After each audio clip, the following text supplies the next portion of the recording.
အခုဆရာပြောခဲ့ရပြီမဲ့နည်းပညာလေးကတော့ပါတယ်ဆိုရှင်ဒီမှာဒီ SU ဘူးပေါ့နော်ဒါကတော့ကလေး160ရဲ့ SU နော် SU စမကီဘူးနဲ့ဟာဒီလက်မှုနဲ့ကမချိတ်ဆက်နေဘူးနော်မချိတ်ဆက်နေတော့ဆရာချိတ်ဆက်အောင်လုပ်မယ်ဟုတ်ပြီနော်နောက်ပြီးတော့ချိတ်ဆက်နေလားအရင်စစ်မယ်ချိတ်ဆက်ဘူးဒါဆိုချိတ်ဆက်အောင်ပါလို့မယ်ဆရာတို့ကစစ်မှာပေါ့နော်အဲဆိုအရင်ဆုံးသူတို့နှစ်ခုချိတ်ဆက်လာမချိတ်ဆက်လာတော့ဆိုတာကိုဆရာအရင်ဆုံးစစ်တဲ့ဗီဒီယိုဖိုင်လေးတင်ပေးမယ်နော်အခုတကယ်လို့ကျတော့ဒီလက်မှုနဲ့ဒီ SU နဲ့ကချိတ်ဆက်မှုရှိမရှိသိချင်တယ်ဟုတ်ပြီနော်သိချင်တဲ့ခါကျတော့ဒီကျတော့ဒီစမကီဘူးကိုဖောက်အောင်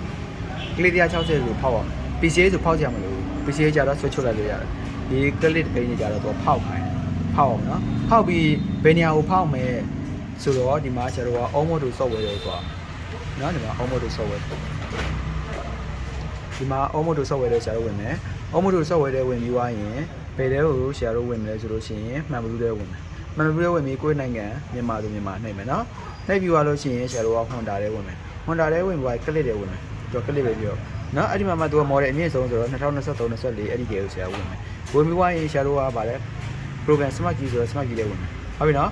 ပြီးသွားရင်ဒီကောင်မဟုတ်ဘူးနော်ဆရာတို့ကနောက်တစ်ခုသွားမယ်နောက်တစ်ခုသွားတဲ့ခါကျရင်ဒီမှာဒါမှသူကဟုတ်ပြီနော်ဒီတဲကိုဆရာမကြည့်ဘူးလားသူနဲ့ပုံစံတူတဲ့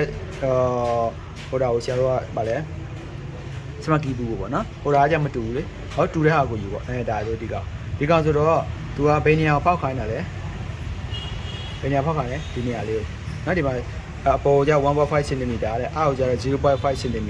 ဒီဘက်ချမ်းကျ 1.5 ဒီဘက်ချမ်းဆို1နော်သူဘာလဲဆိုလို့ရှိရင်အကွာဝေးတွေတော့ပြောတော့ဗောနော်အဲ့မှာအကွာဝေးလေးအဲ့လောက်ရှိတယ်အဲ့လိုမျိုးလေးတိတိကျကျသူကဖောက်ခိုင်းတယ်ဟုတ်ပြီနော်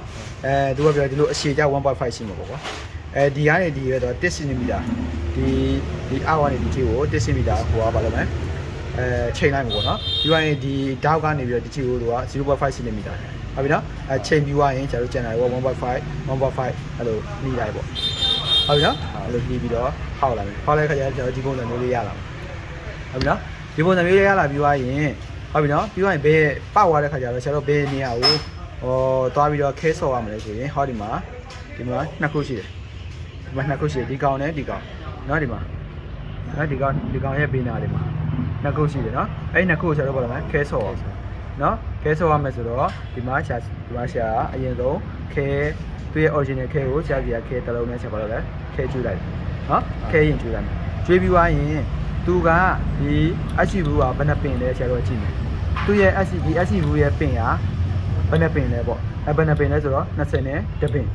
ဟုတ်ပြီနော်20ပင်ဆိုဆရာတို့ဘာလုပ်မလဲ20ပင် socket ကိုရှာရအောင်ဟုတ်ပြီနော်အခုကျတော့ဒီကောင်ကိုကျတော့ခဲဆော်ပြီးတော့ဆမ်းပေါ့နော်ခဲဆော်ပြီးတော့ဆမ်းမယ်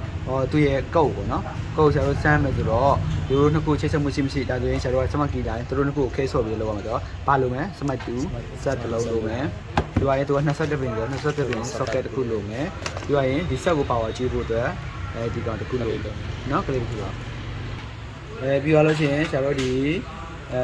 ခဲဆော်တဲ့ကောက်လေးပေါ့နော်ခဲဆော်ကောက်လေးတစ်ခုလို့ခဲဆော်ကောက်လေးတေးလေးဖြစ်နေရမှာနော်ဘာကြောင့်ဆိုတော့သူ့ရဲ့ကျတော့စုံမဲ့ခဲတူးမဲ့ကောင်းလေးရပါတယ်အသေးလေးဖြစ်နေဒါကြောင့်မလို့သူ့ကိုလည်းထိတ်ချွန်လေးဖြစ်အောင်ကိုကမရှိနေထိတ်ချွန်လေးဖြစ်အောင်တွေးလို့ဟုတ်ပြီနော်ဒါတစ်ခုလို့ပေါ့အခုကျတော့ခဲဆော်မှာပေါ့နော်ဒီ20ပင်အဝါဒီအပေါ်ကောင်နော်အဲဆိုရင်အပေါ်ကောင်ကိုကျတော့ခဲဆော်လိုက်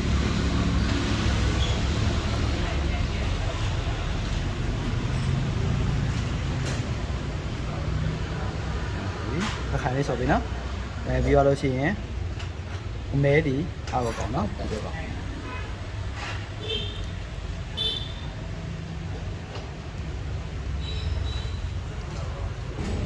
အခုကျတော့ခဲဆော်လိုက်ပြီနော်ခဲကိုခက်ခိုင်လေးဆော်ပြီနော်ပြန်ပြီးဆွဲကြည့်